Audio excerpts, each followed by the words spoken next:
마침 알렉산더와 루포의 아버지인 구레네 사람 시몬이 시골로부터 와서 지나가는데 그들이 그를 억지로 같이 가게 하여 예수의 십자가를 지우고 예수를 끌고 골고다라 하는 곳, 번역하면 해골의 곳에 이르러 모략을 탄 포도주를 주었으나 예수께서 받지 아니하시니라.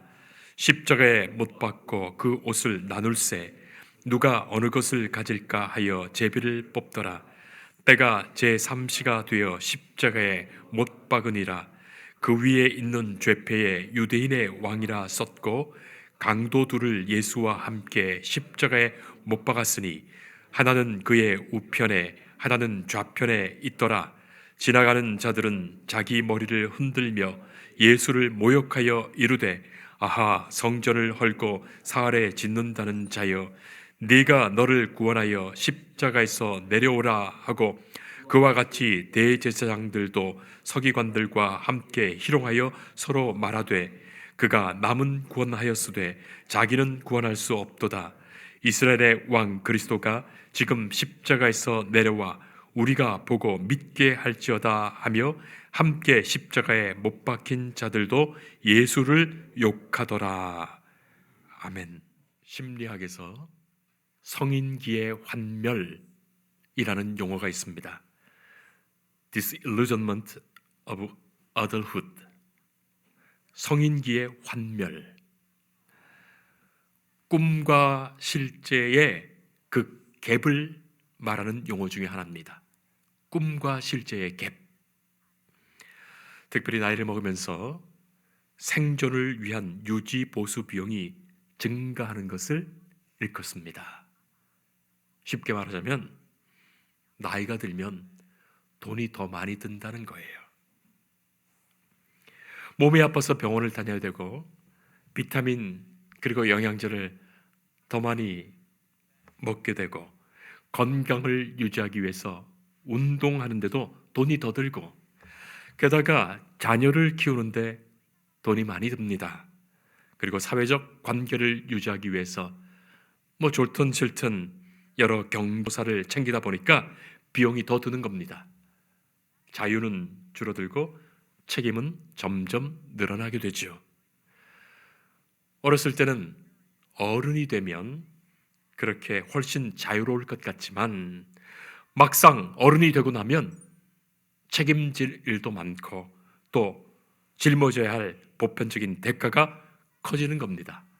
바로 그것을 성인기의 환멸이라는 용어로 부릅니다. 그래서 젊은이들 사이에서는 점점 결혼을 하지 않죠. 어쩌면 단순히 회피하는 것이 아니라 합리적인 생존 본능일 수도 있습니다. 옛날에는 결혼을 하고 아이를 낳아서 아이를 갖게 되면 노동력이 더 생기는 거예요. 자녀를 낳게 되면 노후가 보장됩니다. 그러나 지금은 오히려 막대한 비용과 무한한 책임이 더 생기니 꺼리는 거죠. 결혼하기도 아기 낳기도. 자녀 한 명 키우는데도 비용이 수억에 달하니 결혼을 통한 정서적 안정보다는 책임의 무게가 더 커진 겁니다. 사람은 본능적으로 책임을 피하고 싶어 해요. 책임지는 것을 좋아하지 않습니다. 그리고 우리의 뇌는 억지로 하는 것을 거부해요. 억지로 하는 것 말입니다. 그것을 자기 결정성 이론이라고 합니다. Self-determination theory. 내가 스스로 행동하고 싶지 억지로 떠맡아서 책임지는 것 싫은 거예요.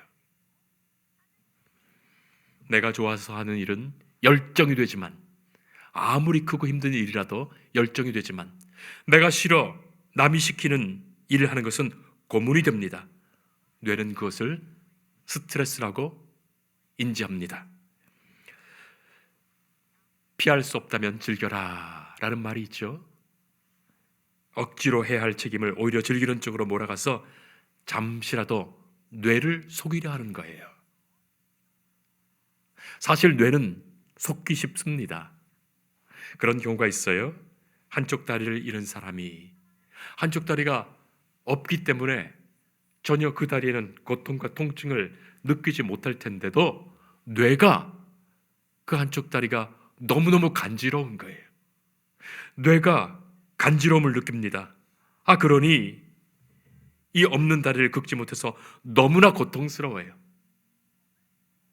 만약에 오른쪽 발이 없다고 생각해 보세요. 그 발이 너무너무 간지러운 거예요. 어떻게 되겠습니까? 이 오른쪽에 기다란 거울을 두고 왼쪽 다리가 오른쪽에 이렇게 비춰지지 않습니까?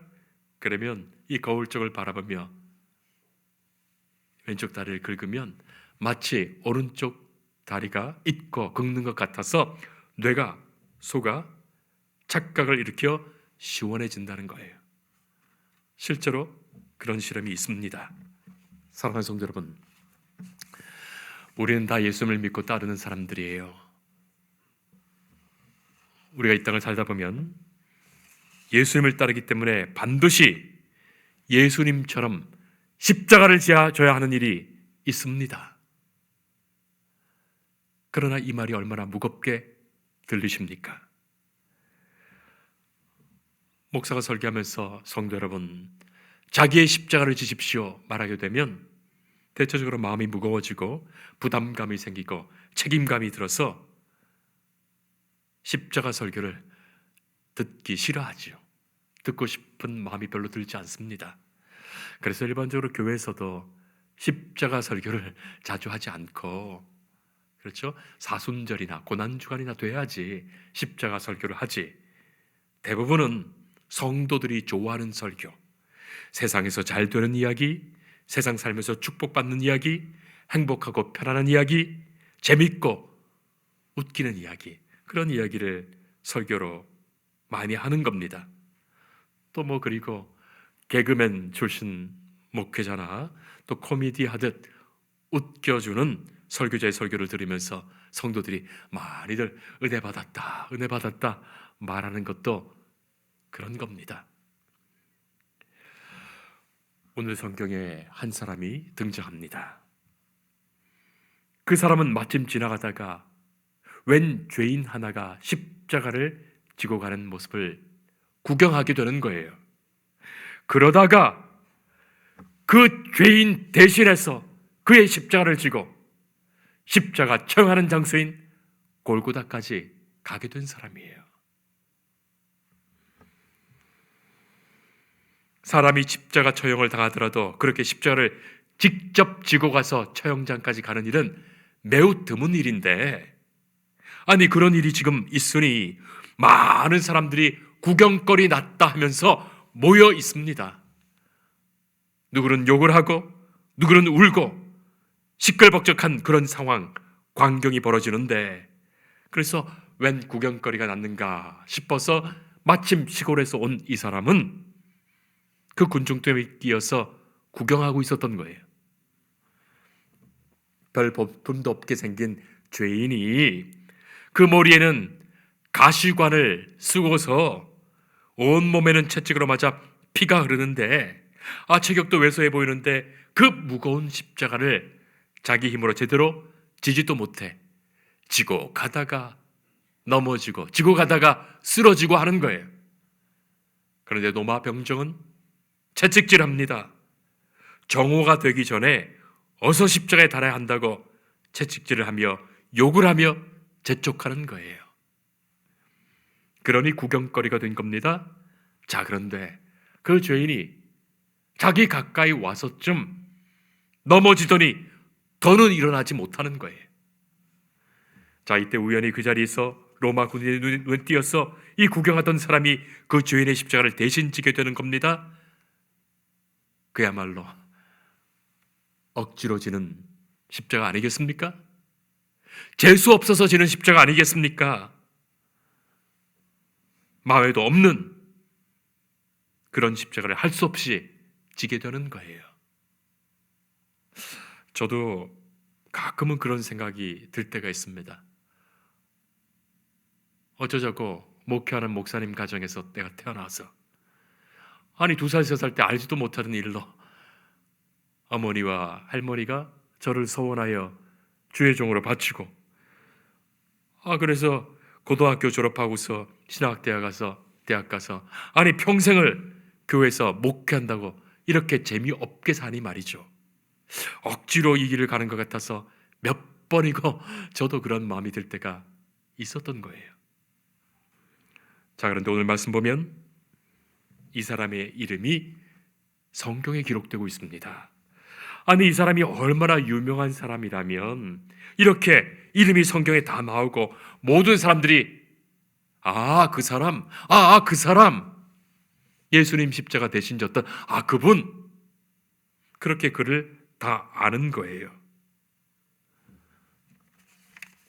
그는 알렉산더와 루포의 아버지 구레네 사람 시몬이라고 기록됩니다.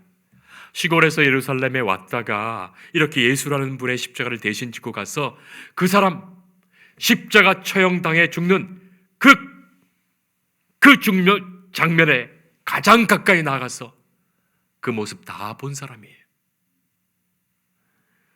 교회사에 전해오는 이야기로는 이 시몬이 예수님의 십자가를 대신 졌고 그의 죽으시는 장면을 가장 가까이에서 생생히 목도한 후에 하나님의 아들이 돌아가는 이 장면 속에서, 그리고 십자가에 죽으시는 그 예수님과 눈이 마주치고 그가 자기에게 주시는 그 말씀으로 큰 은혜를 체험하게 됩니다. 십자가에 달리신 이 사람의 마지막까지 죽는 그 모습을 다 보게 된 거예요. 자, 또 그리고 십자가를 지고 갈 때 어떻습니까? 군중들이 이 구레네 사람 시몬을 어떻게 볼까요? 아니, 그 사람이 어쩌다가 그렇게 억지로 예수님 십자가를 지고 가니까 그를 동정하거나 그에게 찬사를 보내던 것 아니었습니다. 십자가를 지고 가면서 나는 아닙니다. 이 사람이랑 상관이 없는데 구경하다가 그냥 지게 된 사람입니다. 그런 말 설명할 것도 아니었습니다. 그런 상황이 아니에요. 모두가 예수의 한패로 보고 대신 십자가를 지고 가더라도 같은 일당으로 보고 그에게도 욕하고 같이 조롱하고 침을 뱉고 능멸하던 거예요. 예수님 받으셨던 그 모욕과 조롱과 침뱉음을 무고하게 예수님 십자가 대신 지고 가다가 같이 다 받은 거예요. 시몬은 훗날 예수를 믿는 그리스도의 교회를 상징하는 너무나 중요한 인물이 됩니다. 바울이 로마서 16장 13절 보면 주 안에서 택하심을 입은 루포와 그의 어머니에게 문안하라.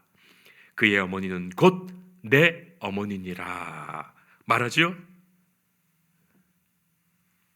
이 구레네 사람 시몬에게는 알렉산더와 루포라는 아들이 있었어요. 그리고 이 시몬의 아내를 사도 바울은 내 어머니라고 말합니다. 내 어머니. 시몬이 예수님의 십자가를 비록 억지로 지고 가긴 했지만 그것으로 인해서 이 십자가에서 죽으시는 예수님의 모습을 가장 가까이에서 생생히 보았고 너무나도 큰 은혜를 받게 됩니다. 그 일 이후에 집으로 돌아가서 가족에게 그 이야기를 하게 되고 아내와 아들과 다 예수님을 알게 되고 예수님 믿게 되고 믿음의 사람, 복음의 사람 되어서 이 초대교회 너무나도 귀중한 성도가 되는 거예요. 그리고 바울의 이방 선교에 막중한 책임을 다했던 것입니다. 사도 바울이 이 시몬의 아내를 내 어머니라고 고백한 것이 그것입니다. 사랑하는 성도 여러분, 교회는, 성도는 예수님의 이 십자가 함께 지고 가는 사람이에요. 그들이 교회요, 그들이 성도입니다. 예수님의 고난에 함께하며 그 일로 인하여 예수님의 위대하신 구원의 일을 이루어가는 사람이에요.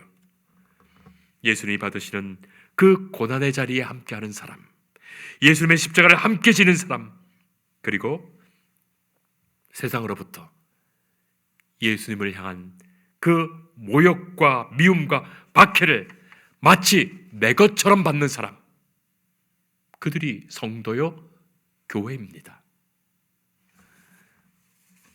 그러나 그가 예수님과 함께 십자가 지고 갈 때 예수님은 그를 보시고 불쌍히 여기시고 그를 축복하시며 그를 하나님의 사람, 주님의 제자, 십자가의 증인, 복음의 사람 되게 하시는 거예요. 사랑하는 성도 여러분, 내게 맡겨주신 십자가예요. 물론 내가 지지만 실은 그 십자가는 우리 주님 예수님의 십자가예요. 주께서 내게 남겨주신 십자가입니다. 내 십자가이지만 사실은 예수님의 십자가예요. 그래서 예수님은 우리를 기뻐하시고 불쌍히 여기시며 사랑하시고 구원하시는 거예요. 너의 십자가를 지라 말씀하셨지만 그 십자가는 실은 예수님 지시는 십자가예요. 내 성격 못돼서, 내가 못된 짓 해서, 내가 죄를 지어서 내가 만들어 온 내 십자가는 주님과는 아무런 상관없는 십자가예요. 실컷 내가 죄를 지어놓고서, 실컷 내가 미련하게 행해놓고서 내가 사람들로부터 받는 비난과 미움을 예수님 때문이라고 할 것도 아니에요. 그런 십자가 아닙니다. 주님의 남은 고난, 예수님께서 지신 십자가, 그 고난의 십자가, 사랑의 십자가, 희생의 십자가, 섬김의 십자가, 생명의 십자가, 구원의 십자가 내게도 주셨어. 내 십자가 되게 하셔서 그것 감당할 때에 주님은 우리와 함께 하시며 그 고난을 겪은 우리에게 그 십자가의 영광까지도 다 주시는 거예요. 사랑하는 성도 여러분, 내가 예수님의 십자가를 질 수 있다는 것만으로도 너무나도 큰 은혜요, 감사요, 영광이 됩니다. 아니, 내가 어떻게 예수님의 십자가를 함께 진단 말입니까? 이것이 얼마나 큰 영광과 감사인지요. 주님 감사합니다. 내가 주님의 십자가를 같이 지다니요.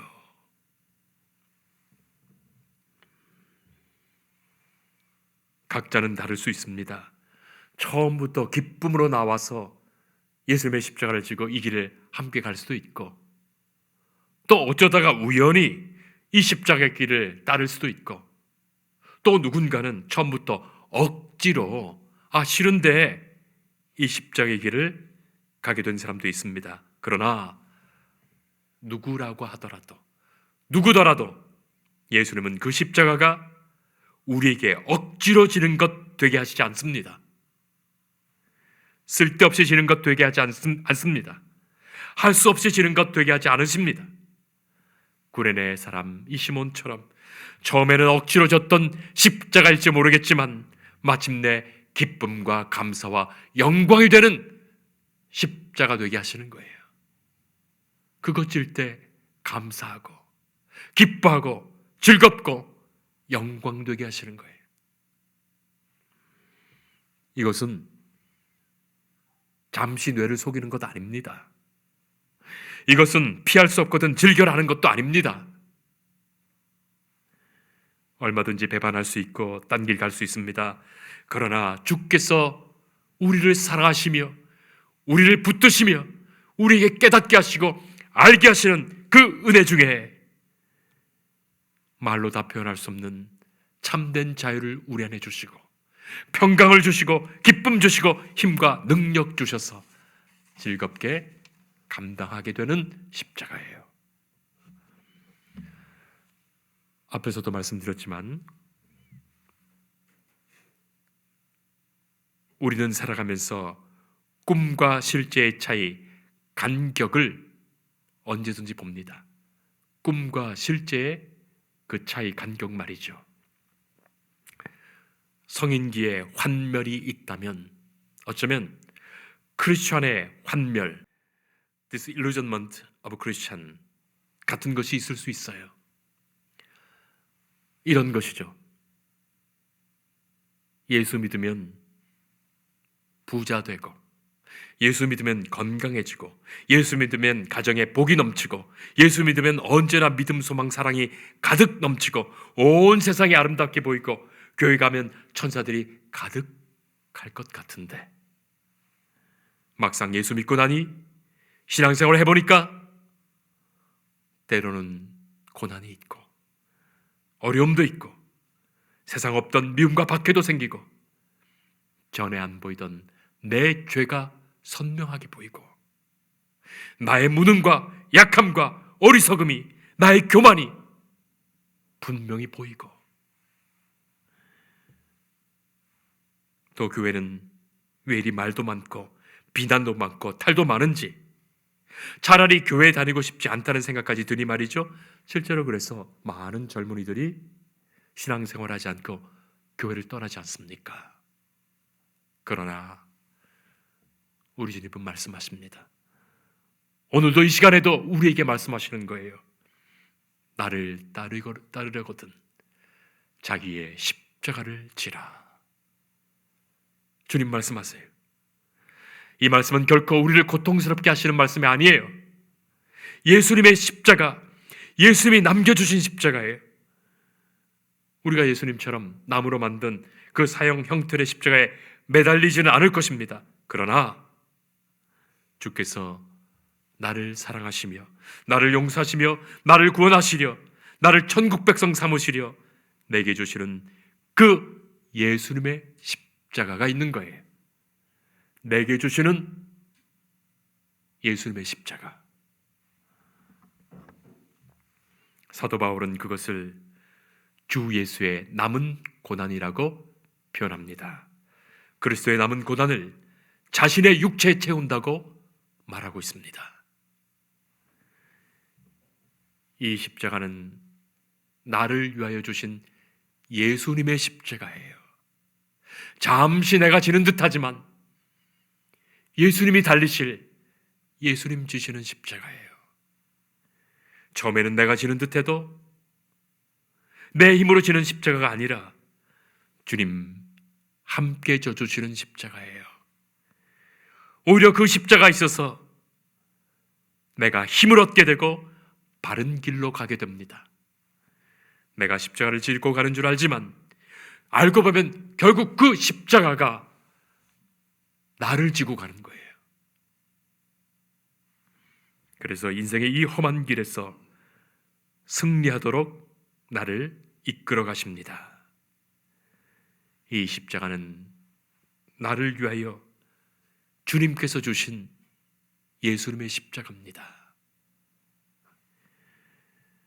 결국 그 십자가에 달리시는 분은 예수님이셨습니다. 예수님, 주께서 나를 위하여 십자가 지셨습니다. 내가 지고 갔지만 주님 못 박혀 있어서 달리셨습니다.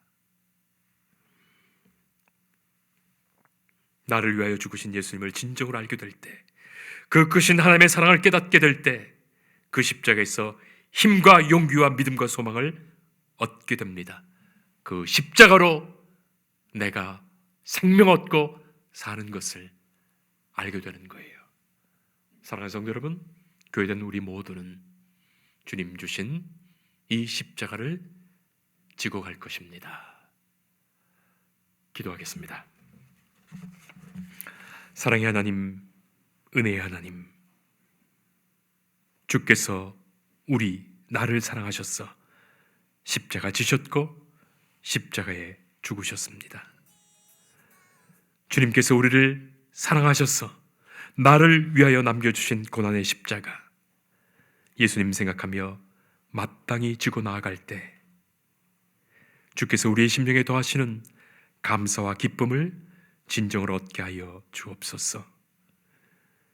예수님 받으신 그 고난을 우리도 기꺼이 받는 중에 우리에게 주시는 그 십자가의 구원과 영광이 있음을 믿습니다. 성령께서 우리를 지켜주옵소서. 예수님 이름으로 기도합니다. 아멘.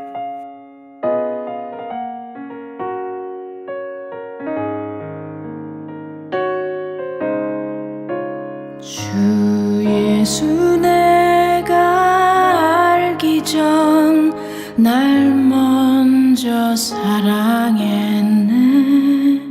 그 크신 사랑